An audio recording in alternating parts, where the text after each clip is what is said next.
E hoje parece estar sendo um dia assustador para algumas altcoins. É disso que eu vou falar nesse vídeo, então bora lá! Antes de começar, eu peço encarecidamente que você deixe o like aí embaixo. É assim que o YouTube reconhece que esse conteúdo é bom e que você quer que esse canal continue trazendo mais conteúdos como esse. Não se esqueça de se inscrever no canal e ativar o sininho para receber as notificações dos vídeos e análises que eu posto aqui diariamente. Bem, pessoal, então hoje o Bitcoin está mais ou menos parado, porém as altcoins hoje estão bem agitadas. Aconteceram algumas coisas importantes, eu vou falar disso nesse vídeo. Então vamos ver aqui o que está acontecendo, começando aqui pelo nosso queridinho Bitcoin, né? Gráfico do Bitcoin hoje sem grandes mudanças, né? Ele chegou a bater ali nos 25.800 na parte da manhã, mas em relação aos últimos dias não temos uma mudança muito grande, tá? O Bitcoin, por enquanto, ele está parado, ele está se estabilizando nessa região dos 26.100, que era o alvo daquele topo duplo menor que ele tinha rompido. E agora, se ele perder aquela região ali dos 24.800 dólares, ele vai estar formando um topo duplo maior com alvo ali na região dos 19.800 dólares por aí, tá? Por enquanto, ele não rompeu. Atenção, ele não rompeu ainda aquela região de suporte, tá? Então, não dá para afirmar que o Bitcoin vai romper, que ele vai buscar esse alvo por enquanto. Enquanto ele não fechar um candle de força abaixo dos 24.800, não dá para falar nada disso, tá? Mas enfim, temos que falar também da situação macroeconômica. Hoje está sendo um dia um pouco estranho nos mercados, né, galera? A gente está vendo algo aqui que, na minha visão, não faria muito sentido se a gente olhar só do ponto de vista de mercado, tá? De bolsas americanas, mas olhando a mais fundo a gente entende, tá? Hoje a gente está tendo o SP500, o índice das 500 maiores empresas listadas em bolsa nos Estados Unidos, subindo no mesmo dia que a gente está tendo os títulos longos dos Estados Unidos, o de 30 anos, subindo, batendo recordes aí, o de 10 anos, que é o título de dívida mais importante do mundo, tudo subindo, tá? Título de dívida de 10 anos, a rentabilidade do 10 anos dos Estados Unidos hoje, galera, subindo mais de 2% num dia. Isso aqui é muita coisa, tá? Isso aqui não é algo normal, tá? Não é algo normal a gente ver isso daqui. E isso aqui, galera, em tese, é ruim para o mercado, tá? Mas a gente deveria estar tendo o SP500 caindo e não, a gente está tendo o SP500 aí subindo. E de acordo com as notícias, essa subida dos mercados hoje, das bolsas americanas, ela está sendo puxada por algumas empresas, como a Nvidia, que está subindo 8% na bolsa americana hoje, galera. Quase rompendo o último topo histórico. E a Tesla também, tá?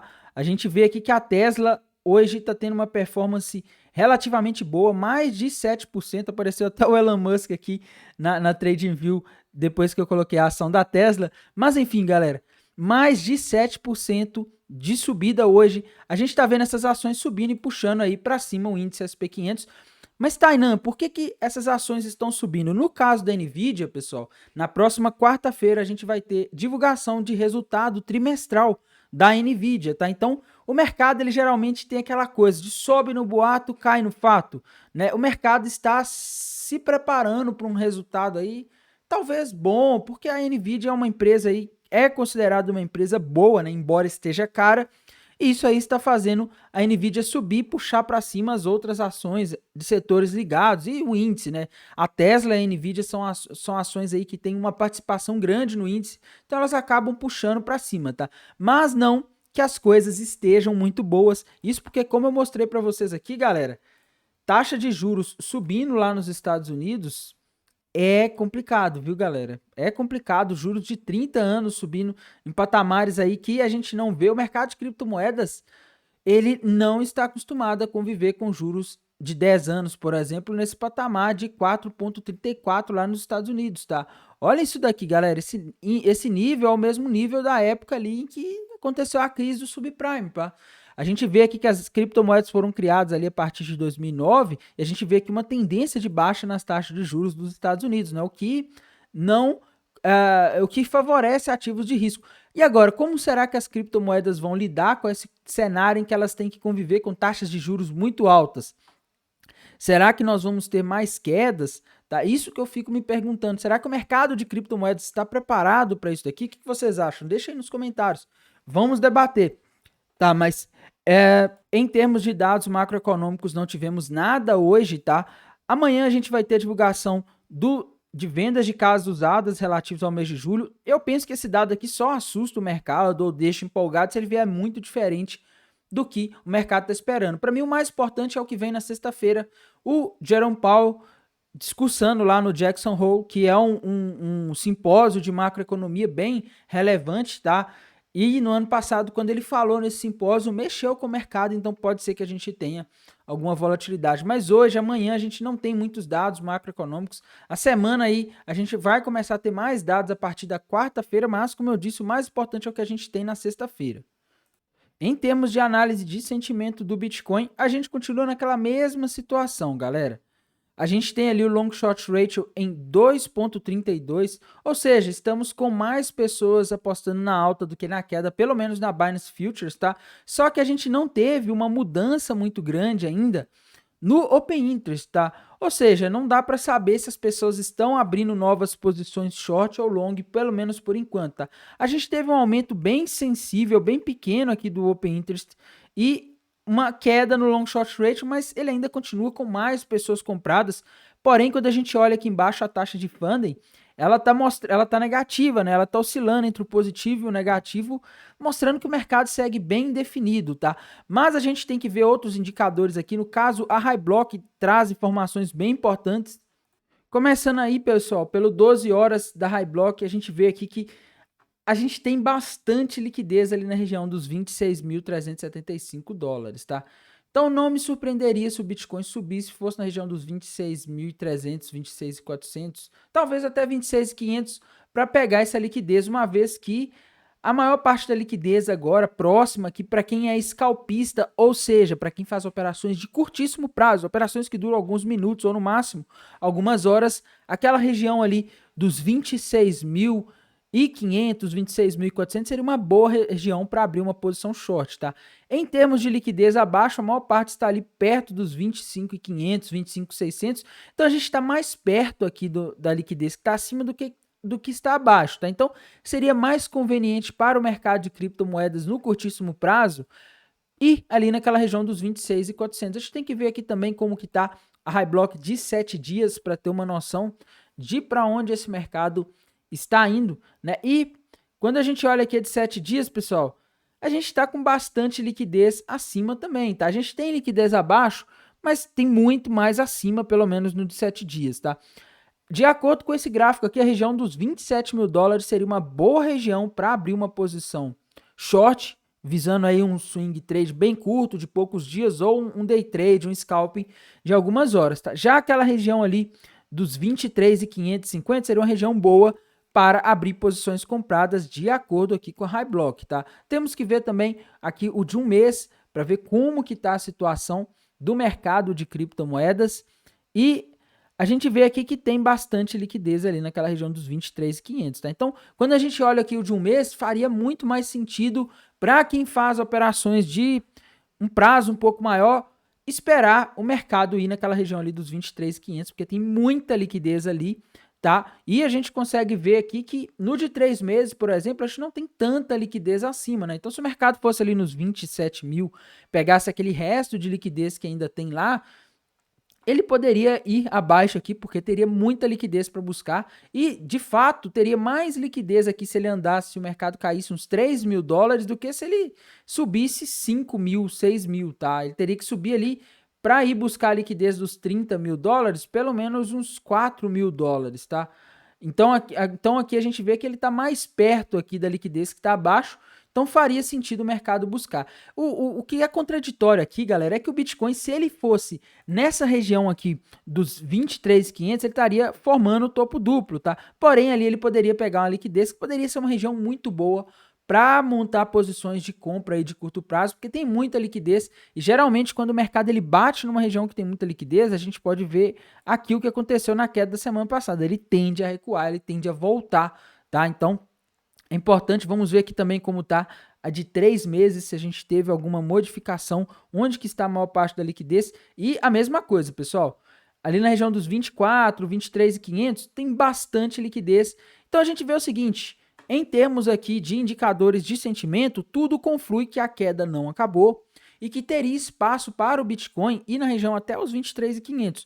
A análise gráfica já nos dá uma visão contraditória, né? A análise gráfica nos diz que se rompesse a região dos 24.800, ele teria alvo ali nos 19.700. E aí, o que vocês acham, né? Aí a gente tem que ver o que vai causar essa queda, tá? Porque geralmente as quedas que nós estamos tendo nos últimos dias, elas estão sendo causadas por notícias que aparecem nos mercados, como foi na semana passada a notícia de que a SpaceX do Elon Musk vendeu bitcoins, tá? Então a gente tem que ver o que vai sair nos mercados aí para justificar alguma movimentação, tá? Eu, particularmente, olhando o gráfico, não consigo chegar a uma conclusão muito clara, porque não rompeu os 24.800, então não tem um padrão gráfico muito claro, mas na análise de sentimento aqui tá bem claro para mim que tem muita liquidez ali na região dos 24.300, 24.500 e que se batesse naquela região poderia facilmente fazer um repique para cima. Aquela região poderia ser um fundo de curto prazo, porque tem muita liquidez ali, pelo menos por enquanto, tá?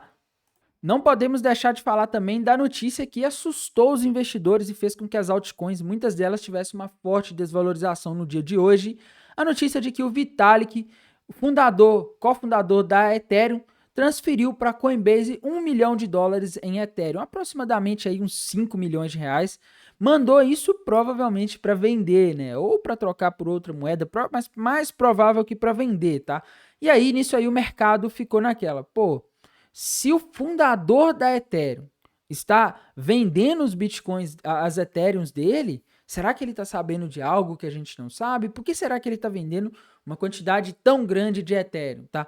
A questão é, galera, ele vai continuar ali com a maior parte das Ethereums dele, ele continua com uma grande quantidade de Ethereums em carteira, mas o mercado fica naquela desconfiança, né? E aí as pessoas começam a se desfazer de Ethereum, com medo dele saber de alguma coisa que ninguém sabe, e a Ethereum ela acaba impactando muito o preço das outras altcoins, tá? Então a gente tem que ver aqui o gráfico da Ethereum. O que a gente consegue ver aqui, começando pelo mensal, nada mudou, né? A Ethereum continua naquela mesma situação. Inclusive, galera, aqui no gráfico mensal, a coisa não parece muito legal para a Ethereum, tá? A impressão que eu tenho aqui é que ela está formando uma bandeirinha de baixa no gráfico mensal, tá? Só que ainda não foi rompida para baixo, então é meio difícil de falar isso. Algumas pessoas poderiam ver aqui um outro padrão, tá? Uma cunha ascendente, que também seria um padrão baixista, tá? Eu acho que a cunha ascendente aqui ficaria até mais coerente do que uma bandeira de baixa, né? Se rompesse para baixo essa cunha ascendente aqui da Ethereum, o alvo para ela estaria ali na região dos $630 aproximadamente, tá? 680, $700, poderíamos colocar aí uns $700 como um alvo, mas não parece nada legal aqui esse gráfico, viu? Embora muitas pessoas amem a Ethereum, esse gráfico aqui de um mensal da Ethereum, ele não tá bonito por enquanto, tá? Outro tempo gráfico aí que a gente tem que ver na Ethereum é o diário, galera. O diário também não tá nada legal, tá? Se a Ethereum andar mais um pouquinho para baixo, perder a região dos $1.600 com candle de força, meus amigos, a Ethereum vai estar formando um topo duplo com alvo lá na região dos $1.300, tá? Então, não tá bonito. A Ethereum, ela tá aqui na beira do precipício. Um pouquinho mais que ela cair aqui, meus amigos, a coisa vai complicar e ela pode se desvalorizar mais. Pelo menos é o que a análise gráfica indica, tá? Aí, galera, a gente tem que pensar aqui nos tempos gráficos menores, né? Embora hoje a Ethereum tenha caído, chegou a bater ali na região dos 1.650, 1.640 dólares, ela continua parada aqui, tá? No gráfico de uma hora, por exemplo, a gente não vê nenhuma movimentação muito relevante, né? Ela não conseguiu quebrar aquele range que ela vem aí desde que a queda ocorreu na semana passada entre a região dos 1.650 e a região dos $1.700, tá? A Ethereum está presa nesse range, enquanto ela não sair desse movimento lateral, fica difícil, tá? A coisa já não é muito boa para as altcoins, né? Mas já vou falar das altcoins, vou só mostrar aqui o high block da Ethereum, tá? Começando aqui pelo 3 meses, pessoal, a gente vê que a gente tem dois pontos bem visíveis, bem destacados de liquidez para Ethereum. Um está lá na região dos $2.060 e outro está ali na região dos $1.480, tá? Eu, particularmente, acho que seria mais provável ela ir buscar primeiro a região dos $1.480 para depois subir, né? Afinal, precisaria ter alguma notícia muito forte aí para fazer a Ethereum voltar a $2.060 com o mercado na situação em que está, tá?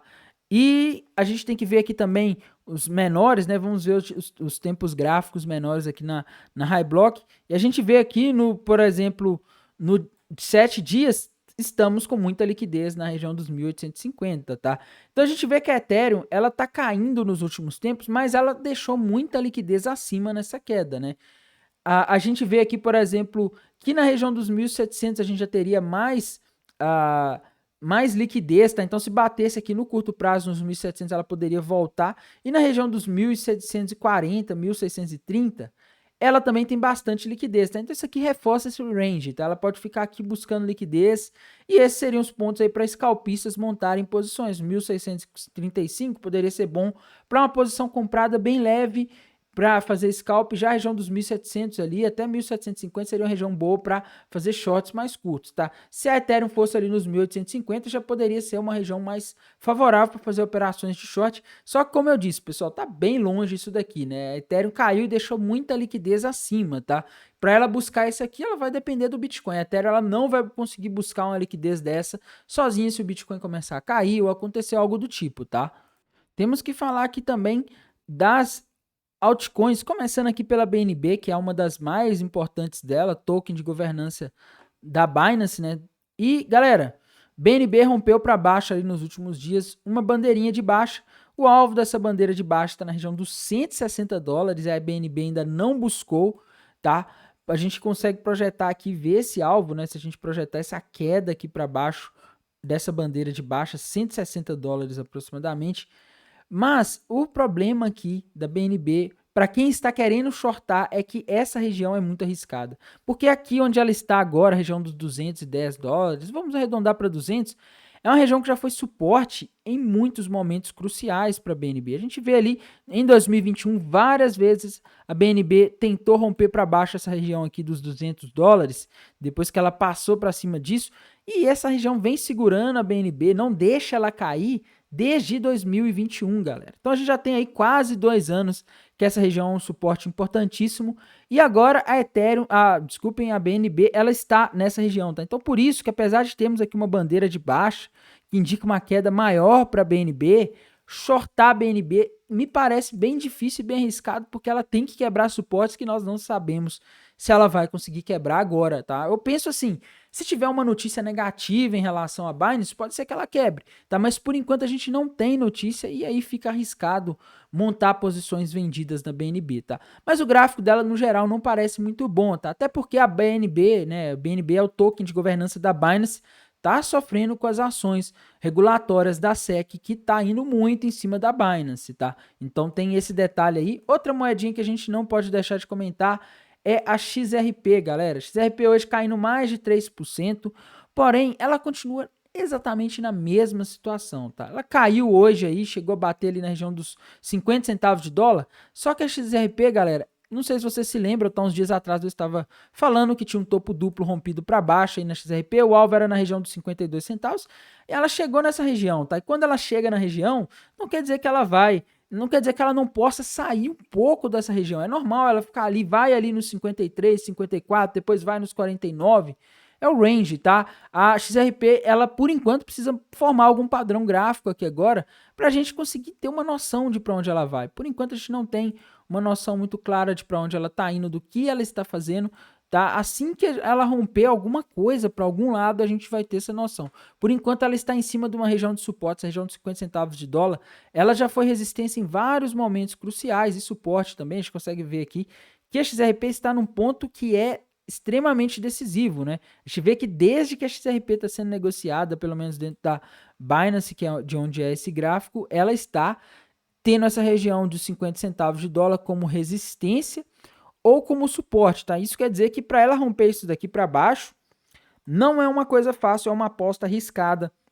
Montar uma aposta aqui, é uma posição de trade, apostando que ela vai romper para baixo, tá? Então, a gente tem que aguardar, ver se ela vai formar algum padrão gráfico ou ver se sai alguma notícia para ter uma noção de para onde que ela vai de fato aqui, tá? Matic é a mesma coisa, pessoal, caindo um pouquinho hoje aí, mas segue naquela região de suporte que a gente vem comentando nos últimos dias, né? Que a gente via que a Matic estava ali formando um topo duplo, bateu o alvo desse topo duplo na região dos 56, 55 centavos de dólar, e agora está em cima de um suporte aí extremamente forte, que é uma região aí que também não dá para apostar por enquanto ela não formar algum padrão gráfico claro, coisa que não existe aqui na Matic por enquanto, tá? Outra moedinha que a gente não pode deixar de falar é a ADA Cardano, pessoal.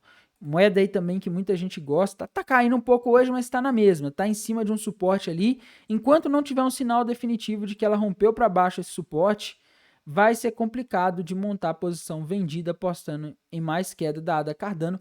Embora na ADA, galera, eu consiga ver aqui vários sinais de queda, tá? Começando ali, por exemplo, pela cunha descendente que ela cunha ascendente, me desculpem, tá? Cunha ascendente que ela formou ali quando rompeu para baixo nos últimos dias.